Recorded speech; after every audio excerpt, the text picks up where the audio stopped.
That should be live. You're live and recording. Fantastic. And waiting for Claire to reconnect, it says now. That's There we go. Claire's back. I was going to say, that was the quickest technical difficulty from the start of a podcast. No, I just literally went back. The speaker is live. So probably a record.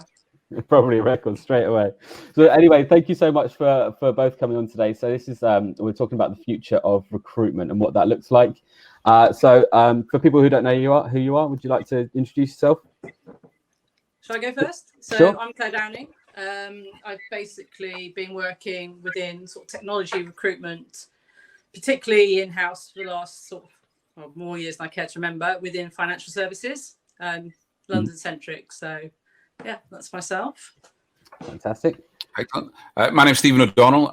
If people don't know me, then shame on them. They should.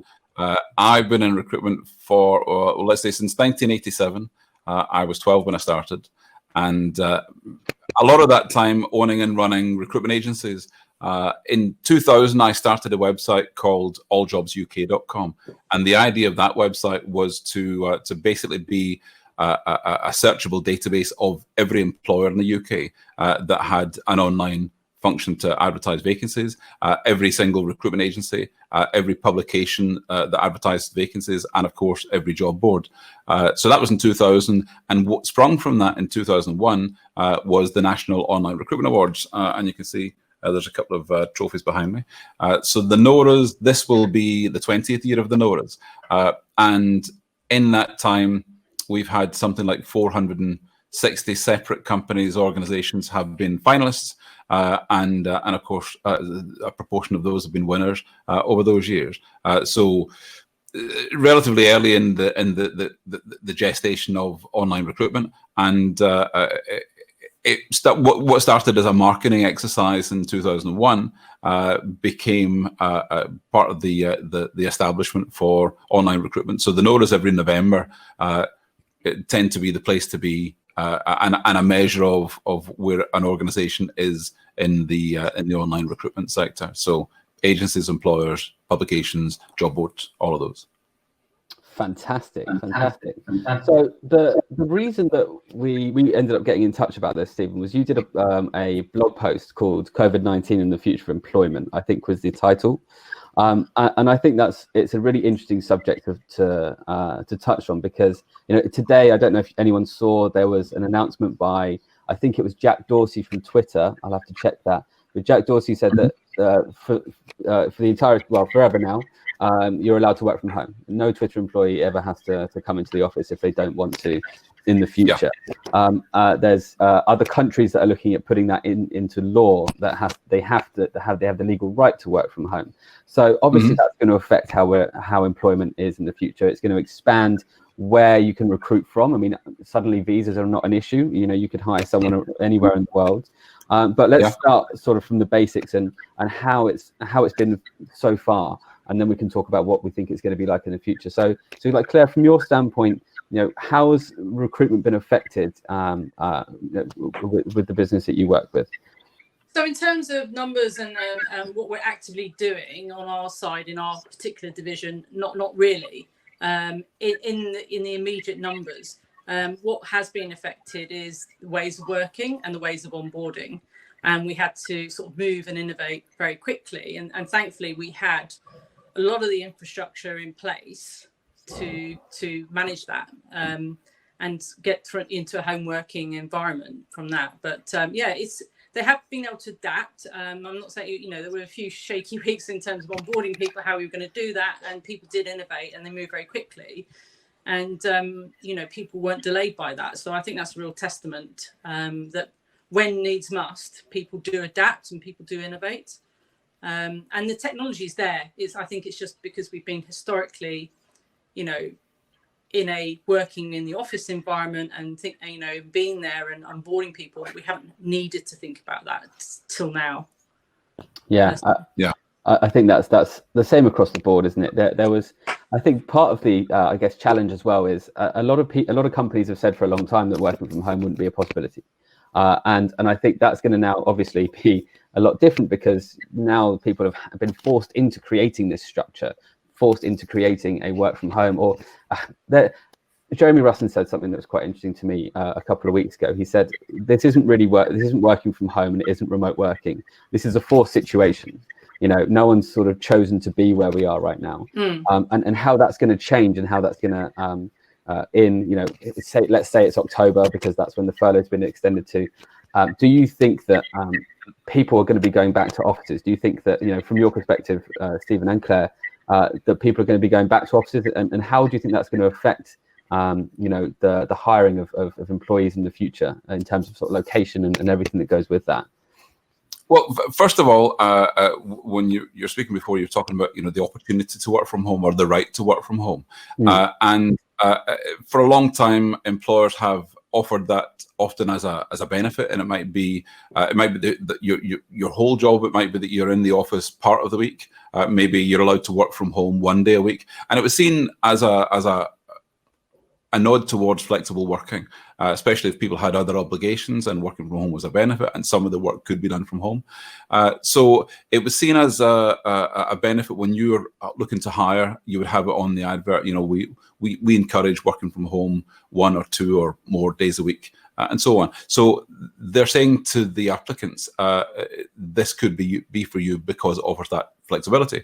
But what could be coming around now, and it seems inferred by what Twitter have announced today, is they're not saying you can work from home. They're saying we prefer you to work from home. We insist that you work from home. And when the boot's on the other foot, and I look at things particularly to do with the NORAs from a candidate's perspective. If an employer is saying, no, we don't want you to come to work, we want you to do it all there, do not come here, then that changes things around. Because if that's the case, if an employer says to me, I want you to work from home, then the employer has a responsibility to cover the cost of that, to send out the kit, to make sure that I have good broadband, to make sure that I have a good space to work and not sitting at the kitchen table. So if an employer in that case was saying, well, we want you to work from home, then I'll happily rent a room of my house to the employer, where they can pay the cost of that, and they can cover some of the insurance that might be involved. And of course, if you're working from home, some places, certainly in rental places, you might not be allowed, or you might need to get permission to be running a business from your home address. So the obligation to work from home is different from the opportunity to work from home, and I think that's what we could be switching to. That's not even to take into account people who just wouldn't be that productive when working from home. So, for example, my office is about 2 streets away from my house. And if I was to work from home, I don't think I'd be that productive. I get into character in the walk here, although it only takes 10 minutes. And I'm still distanced from everyone in as much as I'm the only person in the building. So I'm not mingling with other people. But the necessity to be on your own, albeit virtually connecting with other people, might not suit some personalities, and it might well be that a better thing for employers to say is, okay, we're not asking you to work from home, but rather than have 1,000 employees in our insurance company in the centre of London, we're going to disperse those groups. We're going to have distributed hubs throughout the country. We might say, right, don't take the 2-hour commute into the centre of London. We're going to have an office in St Albans that takes 100 people. We're going to have an office in anywhere else in the home counties. Might be an office in Aberdeen where a certain number of people can be working there. So they've still got those places to go to, but they're not compelled to have that commute with public transport, which I think from now on is going to be frowned upon more by candidates than ever before, and certainly by employers, where if you're insisting that someone commutes into London, then you're insisting that they mingle with thousands of other people on the tube, and that's not nearly as attractive as it used to be, especially given right now. Yeah, I think when it comes to employers asking people to, now that we've got everything set up so that people have been hired, very successfully been hired, good candidates into thousands of businesses across the UK without ever having to meet anyone, then to ask someone to do that, given the current climate, I don't think this is going to change for a very long time. Past the furlough, I think it's still, like you said, going to be a bit of a taboo to be going out and asking candidates to travel through, from one side of London to the other, walking past, hundreds of thousands of other people. I think that's going to be one of those things where it's going to be a differentiating factor in candidates' decision making. I think also you said something that was quite interesting around, you needing to go to an office or people, it's companies now liability for people's home offices. What do they have an ergonomic chair? What if they get a back problem working from home, and who's responsible for that? Is it the responsibility of the employer to now make sure that they've got a good home working environment? I think it probably will be, especially so the employment contract would have to get into that in more detail. Yeah. I know certainly just through this piece, different. And we're not in a normal state anyway, because we've got people at home and their toddlers or their, primary school or school-age kids would normally be in school at this point, or if they weren't in school, they would be, have arrangements made. And because they've been forced into this unnatural situation, that is to a degree having an impact as well. So I don't even think this is a true reflection of what it could be like anyway. We are in extraordinary times, but the upside is that I've got to meet most of my colleagues' kids, through the power of MS Teams, and they seem to like it too. And I think it's what's quite interesting is it has brought you closer, I find, ironically, to your colleagues. So you do know your colleagues at work, and but it's certainly driven getting to be closer to your teams and really sort of perhaps understanding them better. But yeah, definitely I echo the fact that, I'm lucky I've got an office, but not everyone is got that situation, and it can vary, although the dogs may start barking at any point. But... there is. Go on, Tim. No. There's a camaraderie that has evolved with everyone being in the same boat, as it were. So everyone's sent home, everyone's on the same Zoom call, and well, it's not all the same. Everyone has a variety of challenges. It might be kids in the house, it might be pets in the house, it might be elderly parents where they're not able to send kids out to school, or a variety of other things. So everyone has their own challenges, and that common camaraderie of being in the same boat has made people look more at the person that they're working along with, rather than just the job that other person is holding down. So you're seeing a more fully formed picture of the person, and that's got to be a good thing. But if we were suddenly back in relatively normal times, where you could, if you want, go to work, but the employer said no, we want everyone to be at home, then the challenges of meeting your same levels of productivity from a home environment are going to be difficult to work on, and that there will be a science in that. There are lots of jobs right now where, frankly, you get paid for not working a proportion of the time. You're not working every single minute of the day. If I had staff working for me, if I had a recruitment agency, I had recruiters, then I would expect that maybe a fifth of each day is just thinking time, or wasting time, or speaking with a colleague's time. It's not actually productive, and I see that there's a benefit in that. I see there's a productivity in that, but they're not physically doing anything. They're not on the phone. They're not working on their PC. They might be just leaning back in their chair and mulling over what to do next. If someone's working from home and everything is being measured, and the outputs and the productivity is being measured and continually tweaked by the number of calls being stepped up, or the number of emails being sent being stepped up, then people will find it difficult to find that valuable thinking time that really helps them to do the job. I think it does vary person to person.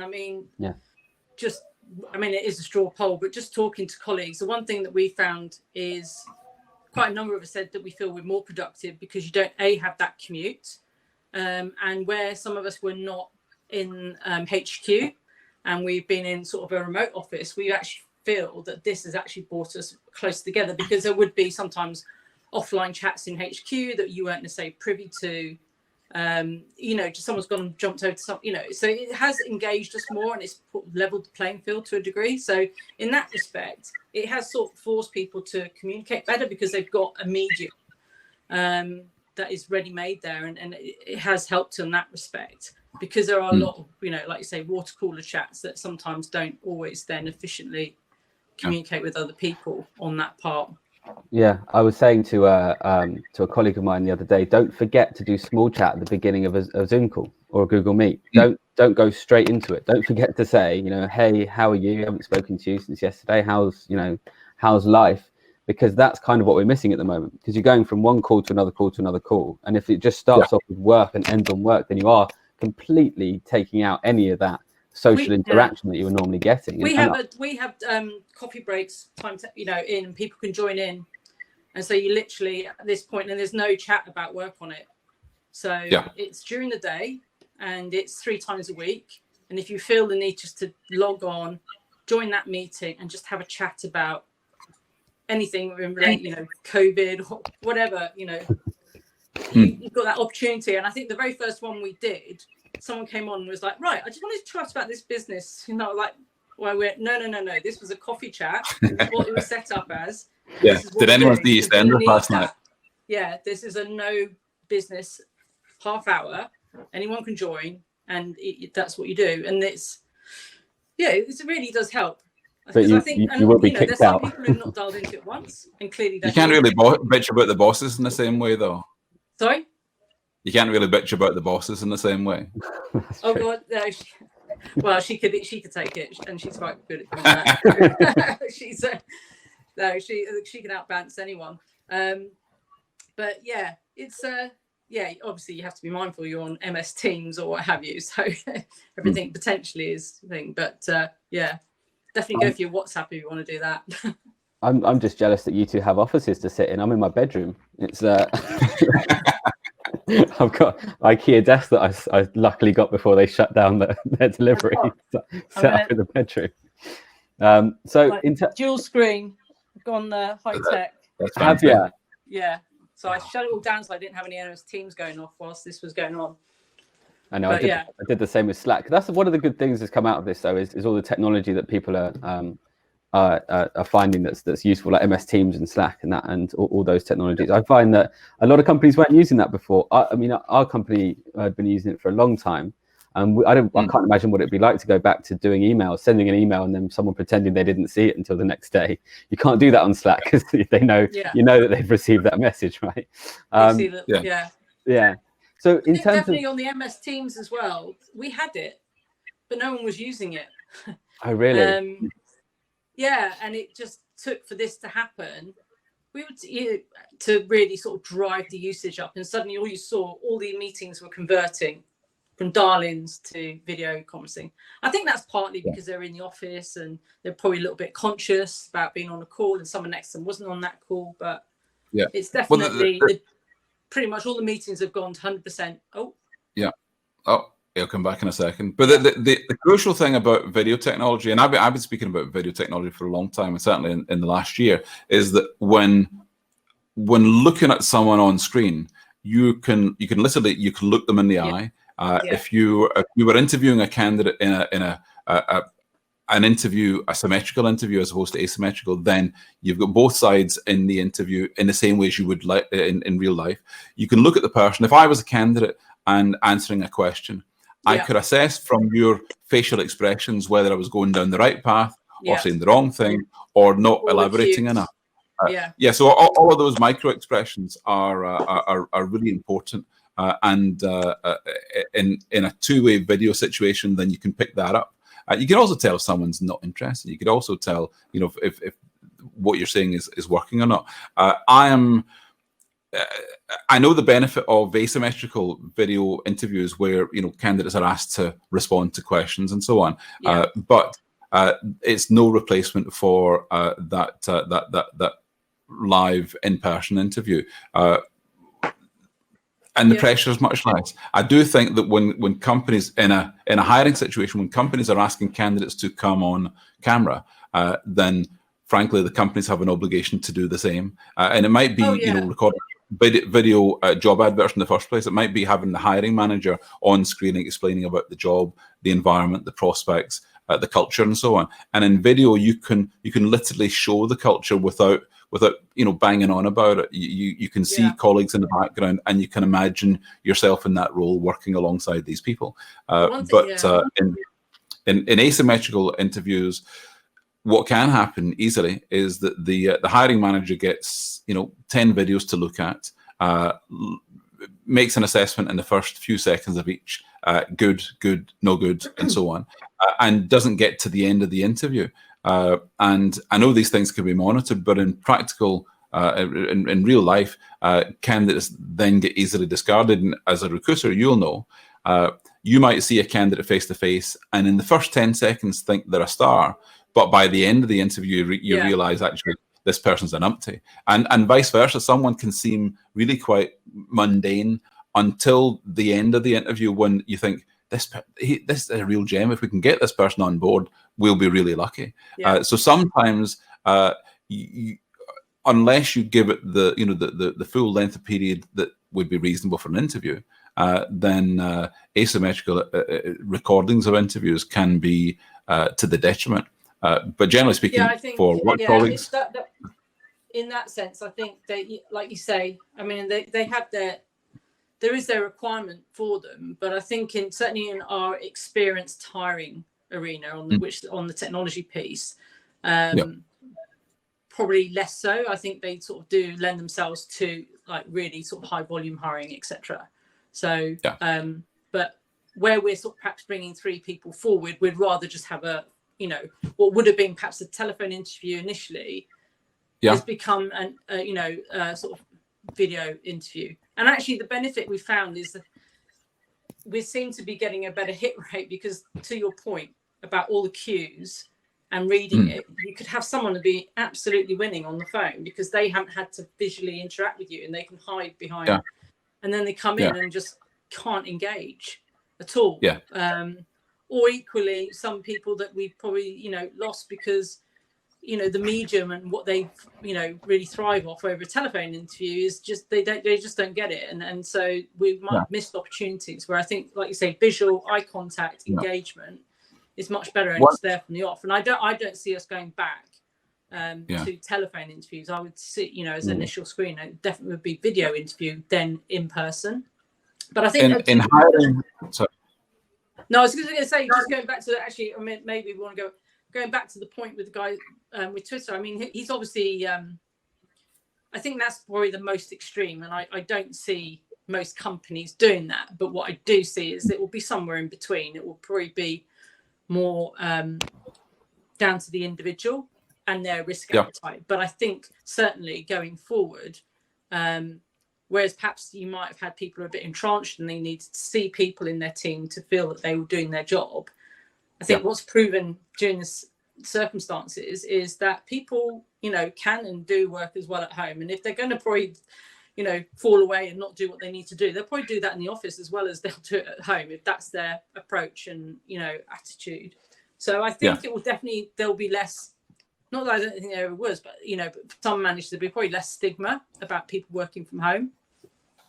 And actually, I don't know about you, like you say, you go off and grab a coffee in the office and you might be gone for like 20 minutes. Here, when you're at work, you sort of, things are pinging, you want to reply instantly and stuff like that. And then you pop downstairs for lunch, and it can, it can be sometimes more intense. So that's why we sort of built in the coffee chat. So it just didn't become just really, really intense. You just really can't get away. I think it's important. I think it's important to keep those conversations going. And so I guess from the future of employment point of view, or future of recruitment point of view, what would you, if you had one sort of vision or one sort of guess as to how it's going to go, as one sort of final point to finish off, what would you say, Stephen and Claire, as to how you think recruitment's going to change, and how do you think hiring is going to change over the next 6 months to a year? Steve, did you want to go first? Yeah, I'll go first. First of all, at the very beginning of this, let's say, unpleasantness, I was, I think, alongside everyone else, thinking, "Oh, it's going to be this or it's going to be that. This is how it will play out." But each day, I realized that what I thought the day before totally wouldn't work. And what I realized is that there's no telling. You can speculate far in advance, but knowing for sure is difficult because all the plates are in the air and we don't know where they're going to fall. I think what I do know pretty confidently is that the design of jobs as they're set out are going to change. The allocation of roles within each job will change according to the requirements of the job, the requirements for productivity, the structure of the organization is likely to change to accommodate that. And when jobs are redesigned, then hiring is going to be redesigned. So what you need for someone to do in a job, not just how you assess them, whether they're going to be right for your company or not, but the way in which you can imagine this person joining the company, being part of a team, progressing through the organization, because the type of role would be quite different, and that will involve a fair amount of either working from home or working at a distance, or being more distributed in the role. So I don't think we can have any hard and fast bets on what's going to happen, but we know that redesign is coming, and that good HR and hiring departments should be setting about working through the permutations of how that might play out. Yeah, and certainly from our perspective, what it has seen and what we have seen in the first few months, and in the area that I support, they are sort of very future looking, perhaps in relation to perhaps other areas of business. And I think that,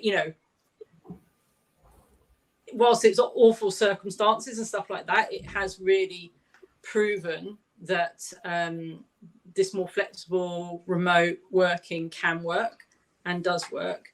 And also, there is a feeling, whilst you may have a home office and stuff like, when I say, home as in like, are you based here? Are you based there? It really does open our market to who we can go and reach out to. Managers are already thinking that, like they're sort of throwing those shackles off, and they would consider someone who might be able to come in and do 2 days in the office maybe, and then 3 days working commute down from Derbyshire or something like that. There's a lot of companies already doing that, but I think it will just shift that mindset that you don't physically have to be there, 4 or 5 days a week. I think I anticipate people will probably be, and with the social distancing and what the requirement is and the capacity and how that's going to get reduced with how they're going to have to work desk configuration, etc. I think you are going to probably see people coming into office, much less. Long as, but to your point, it's all down to individual circumstances. I'm quite happily set up here, and I'm always one that likes to be in the office. But actually, as I've got in the swing of this, and I know that this is it. I'm actually sort of getting in the swing of it, and it's starting to feel okay. I don't think if we didn't have MS Teams, I certainly don't think I'd feel that. If it was just dial-ins, I'd be struggling, I think. But the MS Teams has helped. Absolutely. Yeah, I think sort of general takeaways from what we've discussed so far and everything is, I think the thing that sort of rings true with me the most, that I think would work the best, is that more decentralized office locations, is having somewhere where you could work from home 4 days a week or 3 days a week, but people are going to still need that social interaction. We just will, it's part of human nature to want to be in those situations. Even introverts are going to take something from being in the office for 1 day a week, people that don't like or prefer to work at home. So I think you're going to have more decentralized office locations rather than, like you said, Stephen, having 1,000 insurance brokers in the same office in London. There's going to be more decentralized locations. So I think that in itself, with everything going remote working, is going to make stuff quite more of a globalized scenario in terms of hiring. So hiring from wherever you want, but then having those sort of more decentralized locations around the world. I think that's what's around the UK. I think that's probably what's going to happen. And I think people are starting, like you both said, are starting to sort of plan their roles and their jobs and their and how they're hiring people around that. So yeah, very good points across the board. Thank you both so much for coming on and giving your opinions. No problem, Paul. You're very welcome. All right. Thank you so much, guys. Okay. Thank you so much. I'll send out this in a couple of days, and yeah, if you want to have a watch, then yeah, do that. Cheers. All right. Thank you. Cheers, guys. Bye. Thank you. Bye. Bye bye.